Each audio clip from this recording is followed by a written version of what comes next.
Thank you. I want to bring you greetings from the people of Kenya. I want to bring you greetings from a little country in East Africa, proudly known as the cradle of mankind, because that is where you have the oldest bones of man.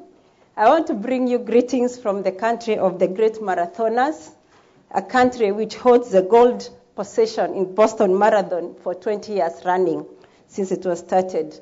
This is the home of the safari. If you've heard, that's one word Kenya has donated to the world. This is the home of King Lion. Most of you have watched the movie King Lion. You've come across the statement, Hakuna Matata.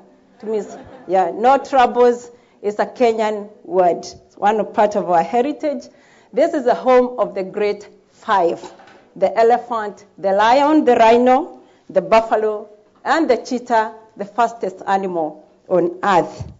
This is the home that was the first African country, and indeed a country in the world, to start the compulsory free primary education for all, the gateway to East Africa and the largest economy within the East African region. This is the humanitarian capital of Africa, and indeed of the sub-region. It's the only country outside of New York which has the headquarters of 2 UN bodies. This is a country of innovators. I don't know whether anybody has heard about M-Pesa. Kenyan young people were the first people to invent mobile money transfer. It has become a world achiever. This is the home of royal thanks. I know we are going to be having a wedding of Prince William. This is the country where the engagement took place. This is the country where his mother became queen while she was. This is the country of Lake Turkana. Welcome to Kenya. We say in Kiswahili, karibu.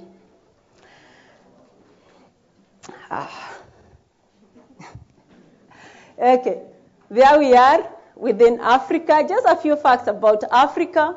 53 nations of Africa, making up 16% of the world population.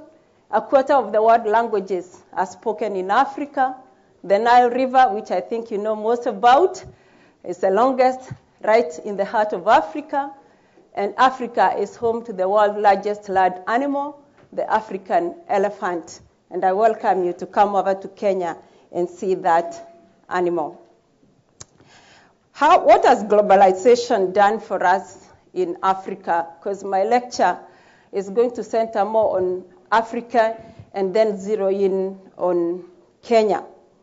It has improved living standards for most of our people. More resources and opportunities have come up for Africa, and we have experienced lowering costs of doing business and increased FDI. But it is within this context that we'll be trying to look at how African countries can work on their image.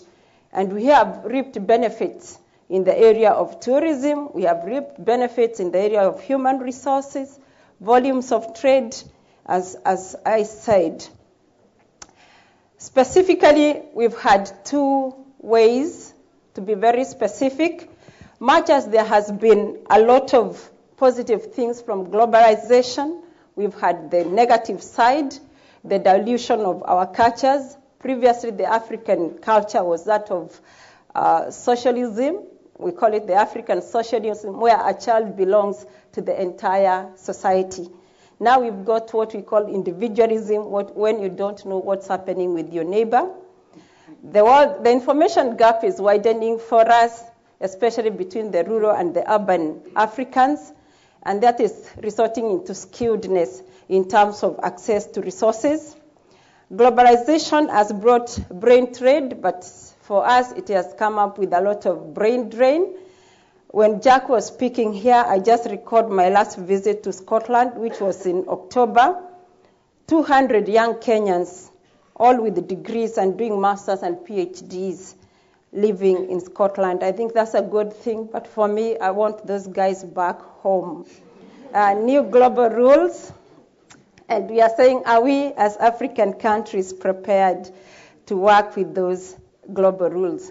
But this is a good news for anybody who has business acumen.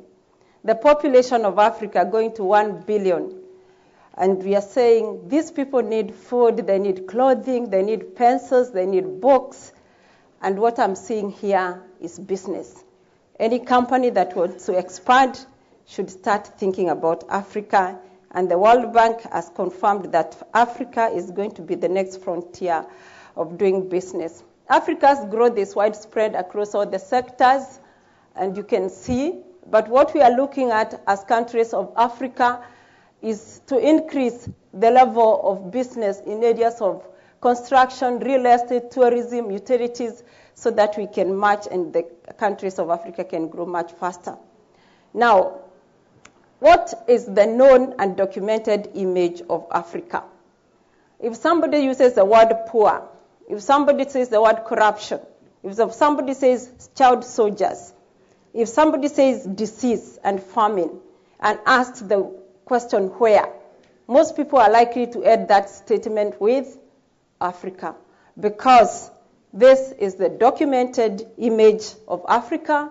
This is the image CNN shows you. These are the images you see predominantly, but there's much more to Africa than what you see in CNN.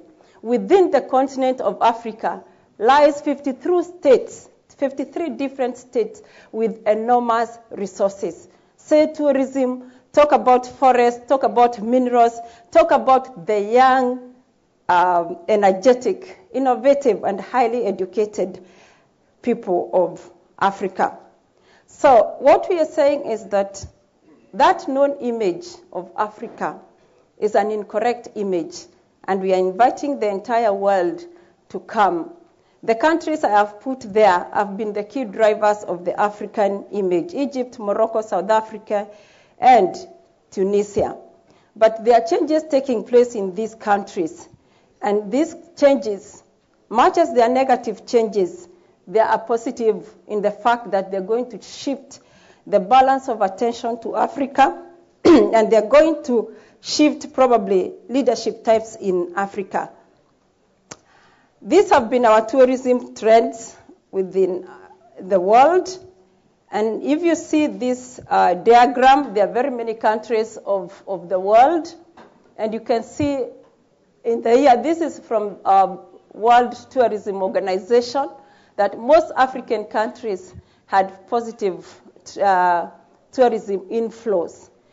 But what we would like to do through rebranding of most of the nations of Africa is to increase those numbers, because there's much more to see in Africa than you know. Now, the future of tourism in Africa requires new tourism products to cater for changing and sophisticated consumer. Previously, our tourism is wildlife-based, cultural-based, but what we have seen in the Middle East, especially Dubai, is that young people are looking for entertainment. They are looking for shopping. They are looking for more technology-driven tourism. And that is the direction that African countries need to go to increase their tourism numbers. Now, the story of Africa is changing. And World Bank statistics and the UNDP statistics show that Africa has promising growth prospects. The global ties within Africa are rising, and we have seen a lot of interest in African nations from China, India, and Brazil. If I could take my country as an example, countries like Turkey have started showing a lot of interest in investing in Kenya and indeed in East Africa. Now, the return of investment in Africa is much higher than any other developing region, and this is a report from McKinsey. Since we are talking investment here, I think it is high time people started to pay a little bit more interest in Africa. The continent's collective GDP, which stood at 1.6 trillion in 2008, now equals to that of Brazil or Russia. And the McKinsey report says it is rising. And those of you know about Brazil, Brazil is an economy which does not owe the IMF money. The IMF owes Brazil. So those are the countries of the world we are trying to look at. Now, Africa and Kenya is within Africa. We are hoping that In the next few years, we are going to see heightened interest from the BRICS. It's already happening. And the East African country have become, are starting to follow their own growth path based on this. And this is why when you come to Kenya now, when you come to East Africa now, we are having lots and lots of construction carried out by these countries. And because of this, trying to chart our new growth path, we need nation branding. We need to rebrand our nation. We need to give people compelling reasons why they need to work for us. And this is how we are approaching it. When we started branding Kenya and when the government formed the board that I had only 2 years ago, the question was, what is this whole concept of nation branding? We were used to seeing corporate companies branding themselves. And the way we are approaching it in Kenya is that we believe a brand lives in the hearts and minds of people. So we would like to do programs that touch the hearts and the minds of people. Because from our perspective, a brand is the collective perception and attitudes or impressions, if you want, that people will hold towards a place, towards a person, or towards a nation. And these are the perceptions that we would like to change. Impressions about a country are then formed based on the daily realities of that country. So from Kenyan perspective, we are not doing campaigns.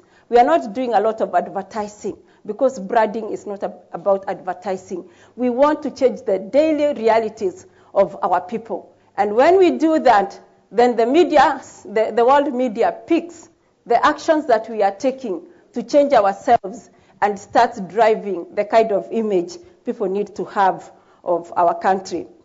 So we are doing all those activities that are undertaken to provide people with authentic, and we are calling it authentic because when you do branding, it must be believable. If you tell people good things about your country and when they visit, they find this is not true, then your brand is likely to collapse. So authentic, they're distinctive, and they're differentiating identities. And the question we are dealing with, what is about Kenya, what is about Africa, that is so authentic, that is so distinctive, and that is which is so differentiating. And for us, we did a research, and it was a tourist poll, and we asked our tourists, you have been to Kenya, what has been your best experience? And every single tourist said, it's not about your roads, they are not the best, granted. It is about the warmth and the hospitality of the Kenyan people. This is what I am taking home. Roads can be fixed, institutions can be fixed, equipment can be fixed, but the hearts and minds of people cannot be fixed. And therefore, as a people, we want to do things that endear people which endear the hearts and minds of people. Now, the whole rationale behind country branding is that you get the country to get some soft power so that you can attract premium resources. And the question is, what is this soft power that allows you to attract talent, tourists, entrepreneurs? If one country says it has companies, so many countries of the world have companies. If you have restaurants for people to invest, they are all over. You need to give people something beyond the tangibles. Something beyond the tangible, something that can create trust, that can create affection, that can create loyalty from people. And this is what we are saying. We need goodwill from the world. And to get that, we need to give it. And from a Kenyan perspective, we believe if we do it well, and if it is true, and we give the world a promise which we can deliver on, then we are going to earn premium resources, we are going to have distinctive advantages coming to us. Now, I've had, and we've had a lot of presentations since the conference started, and I've had people use the word branding. But one thing I haven't heard is the two key important aspects of branding. For us is image and identity. Image meaning what you people think about us as Kenyans, and identity, what Kenyans think about themselves. Who do we believe we are, And what are we projecting to the world? And if there is a difference between your identity and your image, then you have problems. Because what you think you are and what you believe you are is not what people think you are. And I think that research is important. And that is where we started our branding program as Kenyans. What does the world think about us? And is it true? Does it match what we think about ourselves? And then you take that, you consciously distill it, you interpret it, and you internalize it, and then you project it to the rest of the world. And it can be so many things, but the greatest thing for us is our people. Now, what has been our image shapers as a country? We have iconic products, personalities, and culture. One of our iconic products is our airline, Kenya Airways, the pride of Africa. I think right now the most well-connected African airline. And we have our products like M-Pesa, as I said. Our airport, JKA, has recently been voted the best cargo handling airport in Africa. So when we have those kind of facts, we tell people we think they are believable and we can work with them. Personalities, somebody put there, Nelson Mandela is from South Africa. Paula Radcliffe is another African. And what we are saying here, Wangari Maathai, I think you've come across Wangari Maathai, the Nobel laureate. And what we are saying there is, if you have iconic personalities, you can use them as your brand ambassadors. Now, in terms of culture, all of you have heard about the American dream. What is the American dream? And in Kenya, we are saying, do we have a culture that we can take to people? So these are mainly most of the image drivers, and this is what attracts people to you. Now, look at this. Various countries of the world are known for specific things. We drive Mercedes in my country. And anytime we drive a Mercedes, this is a stamp to the iconic German engineering. This is what branding is about. Branding is not so much about advertisement. Because when you see that product, then you know these are people who pay attention to quality. So if I want to deal with people, I can deal with a group of people who pay attention to this. Now, when do you brand nations? And is there a need for us to brand our country, Kenya? And I say when that country has become sick or depressed. When you are sick, is that where you want to be is not where you are. So a country that is sick, your infrastructure is in shambles, you are not attracting enough attention, there is unemployment in your country, there is crime, then you need to start thinking about branding or rebranding your country. When your image has got lost in a bigger image, for example, the Kenyan image, a very beautiful country with a good story, has got lost in the documented negative image of Africa. So our challenge is, how do we wriggle Kenya out of that image? In the event that you are an European nation and you find your image getting lost in a new European image, then it is time for rebranding or branding your own country. When other forces are positioning you wrongly, in Kenya we have had challenges because of the pirates in the Gulf of Aden. I think you have read about them. Now, the Gulf of Aden is so far from our country. But when these pirates are caught, they come to try them in Kenya, because Kenya was one country that agreed they could be tried in our country. So the CNN reporters who are headquarters in Nairobi, every time they speak about the pirates, they tell you, speaking to you from Nairobi. When they report about Somalia, it is reporting to you from Nairobi. When they talk about Darfur, they report from Nairobi. When they talk about Congo, they report from Nairobi, because Nairobi is the media headquarters of Africa. Now, everybody then think these things are happening in Nairobi. All those countries I've mentioned are very far away from our headquarters, Nairobi. And therefore, our image is being affected by those forces. When awareness about your strength is low, and we have been suffering this because not a lot of information gets out of Africa, except that story which sells because the media is looking for bottom line. So the little good stories, all the good news Africa gets lost. And so there is a need for African countries to start telling their story.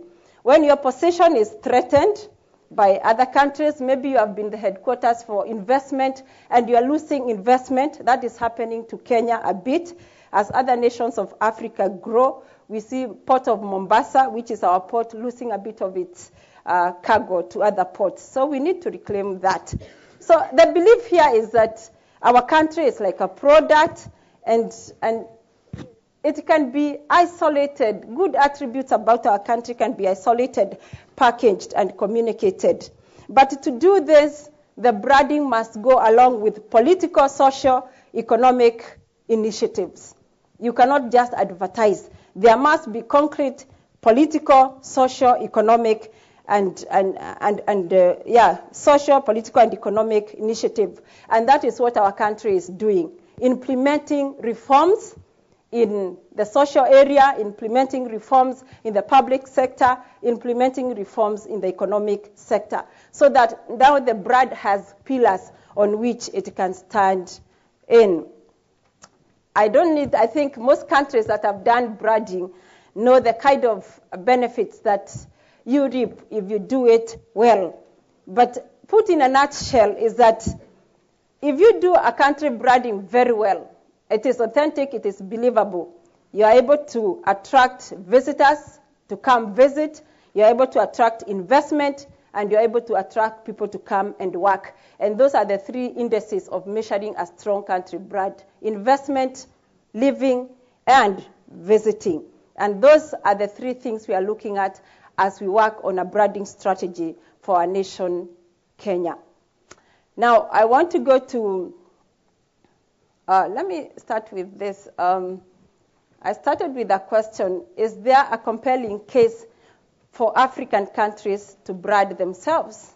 And we are saying yes, yes, yes, because worldwide, a very limited perspective of Africa, and we need to widen the perspective that people have on Africa. And these probably are the images that you get through those good intentions, a lot of aid coming to Africa, a lot of media, and a lot of charity. And we are saying these good intentions are ending up with bad results because they are creating a dependence syndrome. And then the image in Africa becomes a continent that is depending on aid. Our president, the President of the Republic of Kenya, has put it in a very small statement: we want more trade, not more aid. And therefore, since he became president, we are financing our budget to a tune of 97% with our national resources, only borrowing 3% from World Bank and other aid agencies. And I think that is very important for all the countries of the world so that we can stem that. The belief here is you cannot be going for charity and also have economic development at the same time. You are either a destination for charity and you remain as such, or you are charting your own economic development path, but you can't play both. Because a charity brand only attracts disinterested generosity. An economic brand inspires healthy commercial self-interest, and that is what we would like to have in Africa. I don't want to go into this. I think I've already mentioned that. But what I want to tell you is that put together, the African countries are great brands. You can see I've avoided to zero my topic so much on Kenya because I said the bigger image there is the image of Africa. And I think the African nation, Nigeria, South Africa, Morocco, we need to sit around a table and talk about branding Africa, even as we brand our little nations. So the nations of Africa are great brands. Look at minerals. Right now we are struggling with trying to find where 2.5 tons of gold has disappeared from Congo DRC. 2.5 tons of pure gold. Which other country of the world has that kind? Yeah, the African Congo. If you cut all the forest in Congo, you'll have cleared 90% of the forest cover in the world. That's the kind of wealth resources that Africa has. All the big trees that you want and all the iconic trees. The climate and the landscape. You are sure about the African savanna, the Great Rift Valley, the lakes and the beaches, unmatched anywhere in the world. Art and culture. I think art and culture. Africa has great art. I saw beating the drums here earlier. But what are we getting out of this? The African sounds, the ancient civilizations of Africa, which are documented, the great African writers, yet we are still having the label of the dark continent. How can this be when we have such great brands? Wildlife, the African icons. You have heard about our runners, the Nobel Prize winners, democracy. Africa now is leading the world in democracy. But why are people fixated about this dark image? The market potential for Africa, I talked about the 1 billion people and innovative. Our young people are really going IT. The question is, what do we need to do as African nation? These have been our challenges of branding Africa. The population growth rate.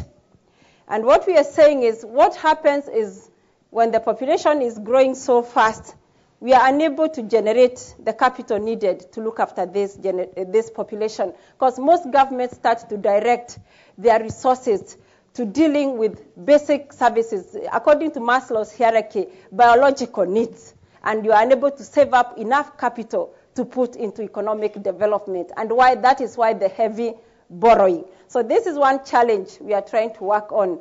Urbanization, another challenge. Lots of movement from the rural areas to the cities, to a point where the cities are unable to cope with provision of basic services.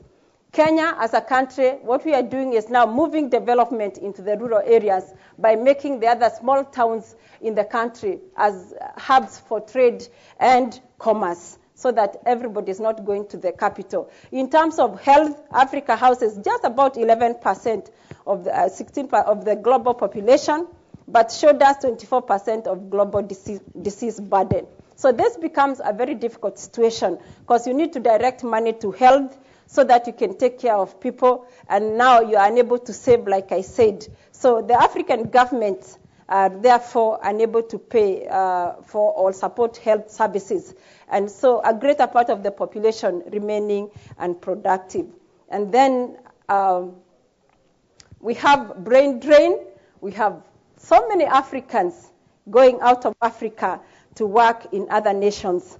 This is a double-edged sword because it's bringing remittances from our diaspora, and we are using those remittances to grow our economy. But we also need our doctors, we need our teachers. I want to give an example where the hospitals in Kenya are now experiencing problem with nurses. But we have 4,000 Kenyan trained nurses, trained by the government of Kenya for free, working in the United Kingdom. So this is the kind of thing we are saying we need to deal with this. Yeah. And when topics are discussed in the G8, G7, I don't know, G20, these are the kind of topics that would like to go into this, but the voice for Africa I get is very limited. Now, free trade, Christian Aid puts the figure of financial losses from Africa due to effects of liberalization at 272 billion loss from Africa. So resources are already moving away from poor countries out of poor countries. So rebranding of Africa and the branding of Kenya will call for enormous capital resources to improve our infrastructure, basic services. Yet, we as African nations are operating in a global economy where the economic and monetary systems, we have little control over those. So we have a lot of hard work to do to stem up this. Then we have imbalanced reporting from the media. We have overconcentration on bad stories because that sells and that improves the bottom line. And then there's a lot of ignorance on the good little stories from our country. And social media, again, the Twitters and the Facebooks, much as they're connecting the world, they have also become a charity because you have no control over the content that is put there. More often is exaggerated stories, which now lead to a negative image without facts. And you find our tourists being told you can't visit because it's insecure. Yet there's maybe some journalist picked a fight in the street and the entire country becomes insecure. So these are the kind of things we are talking about. And then the leadership, I'd like to say this, so the leadership in Africa is changing. For far too long, most of our leaders forgot that they were in charge of the economy and over-concentrated on politics. So there's a lot of politics going on at the expense of the economy. And we are saying that needs to be balanced or that needs to change. Because politicians world over are interested in being re-elected. So often they can forget about developing the country because of that need. So it is time for our leaders, African leaders and politicians, to understand and appreciate that they are in charge of more than just politics. They are in charge of people, they are in charge of the economy. And we have a new crop of leaders in Africa who are doing exactly that. Science and technology, less than optimal adoption of technology in agriculture and industrial production. And this is one way of rebranding Africa. So for me, as I give the topic of branding here, it takes much more than just advertising, public relations, and events. For us, it's much, much bigger. It is the whole strategy of developing Africa, changing the realities of Africa, and then getting to control the kind of media that we get. Peace and security. Africa faces a lot of challenges here, and the stories and daily realities of Africa will not change until we deal with the issues of peace and security.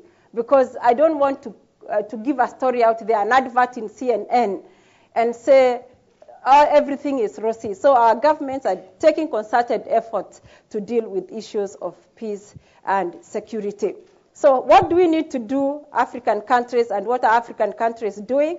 Good News Africa, telling the story of Africa as we want it to be told. Media, encouraging African media to write more and more. Not complain, but write more and more of what you want people to hear. We must continue with our regional integration so that we can make the voice of our countries much, much bigger. Differentiation, every nation is unique, so every nation in Africa must move towards showing how it is unique, even as much as we are working on a common image for Africa, adoption of science and technology, and then changing our daily realities. Where there is poverty, we must create wealth. Where there is disease, we must work on health. Where the street crime exists, that must be dealt with. Where there is dictatorship, then democratization must take place. That way we can change the image of our country. Lessons from the board that I am heading. Our branding program, I said, has two major objectives. One is directed at the Kenyan citizens, and here we are building national pride and patriotism. Loving Kenya because Kenya is a great gift to us, and saying, I am proud to be Kenyan. The next one is international, where we are trying to change perceptions toward our country. So we are dealing with issues of identity and image. And in a nutshell, these are our main programs. The citizen-focused one, changing the attitudes of our citizens so that they can understand the country is in their hands, their actions, their words, and their thoughts are what build that image and that concept of Kenya. Then we have our public service, the government, delivering services to people and to our visitors, and services which show results. And more than that, having one government with one voice, one look. Then we have branding our goods and services.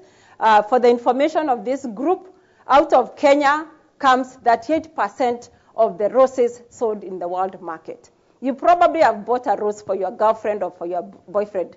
Chances are that it was from Kenya, if you bought it within Europe, because of most of our roses come here. But did you know? You didn't know. So we need to start telling the story of these iconic products like the roses. Roses spread love. They build friendships. Roses come from Kenya. Then leveraging our diaspora, we have over 2.5 million Kenyans in Europe, America, and other parts. They are bringing a lot of money home, but we need to use them as ambassadors. And therefore, we are working with them. I visited Scotland. After this, I'll go to Belgium to just tell them, you are the brand ambassadors for a country. As you work in other countries, project the right image. If somebody is going to be caught in crime, let that not be a Kenyan. If somebody is going to be caught driving badly, let it not be a Kenyan. If somebody is going to be caught on the wrong side of the law, we are telling them, let that person not be a Kenyan. Let it be another country. Okay, branding our towns and cities. Yeah, I talked about that so that we can make them hubs for trade. Right now, most of them are very unplanned with no distinctive images. And then we have one on policy intervention so that we can improve the voice of our country in global affairs. Now, what has been our progress? How did we start? We started with putting together what we call the National Broad Master Plan. This one was based on research, and we are asking, what does this concept Kenya mean? And it's a blueprint now. We have put it together, a 300-page book, which tells you what you can, you can't do, how to apply it to complete with an identity and a new icon for Kenya. It also provides parameters and instruction on how Kenya's Vision 2030, our government has developed a vision for our country, which hopes to make Kenya a middle-income country by the year 2030. So it has parameters on how to enforce, reinforce, support, and protect Vision 2030. So for us, branding Kenya is part of our national planning. It is not isolated. So this is the approach we used, and these are the steps we followed. We started with a very deep country diagnostic, just understanding what are our strengths, what are our weaknesses, what position do we hold within the East Africa region and within Africa. Then we tested this through a broad analysis opportunity model. Those of you who are from marketing know that. And we came up with a broad proposition for our country. So we have that. And since our cabinet has not signed it off yet, I would not like to say the statement here. And then we have a branding statement for Kenya. Where exactly do we want to place Kenya in the eyes of the world? And now we are starting to develop both internal and external communication. So you can see the position. This is the last step. That is where PR and advertising comes in. So advertising, PR are the last steps in a branding process. You start with putting together your identity. You start with putting together the kind of image you want even before you start communicating, so that you can be sure your brand does not collapse. Now, as we were doing that, what are the lessons that we have learned? One is association. Your geographical position is unique, and because of it, certain associations will come your way. You need to have a way of dealing with that. If your neighbor is experiencing problems, those problems will rub onto you. And this is what is happening to Kenya because of Sudan and Somalia and all the other places. And therefore, what Kenya has done to deal with that, Kenya has decided to be the peace crusader of the region. And therefore, the peace agreements for Sudan and Somalia were started, birthed, and babysitted by Kenya. And now they have been signed because we would like to deal with that. Then speed. Branding is important. When you start it, you need to move with speed. You need to have a sense of urgency. Budget. I think this is a very expensive program. Branding countries is a very expensive program. And countries must be able to put the right budgets in it. Because once you start, you cannot stop. The next one is integration and alignment. Jack from Scotland said one voice, that all the agencies within a country that are dealing with country image must be able to align themselves to the national brand. If the companies within the country must also have that alignment. Then we have a national image and identity. If you do not have a national psyche, it becomes difficult to brand. So it is important that a nation has what you could call a generally accepted national psyche, so that we can say, we the English are like that, we the Kenyans are like this.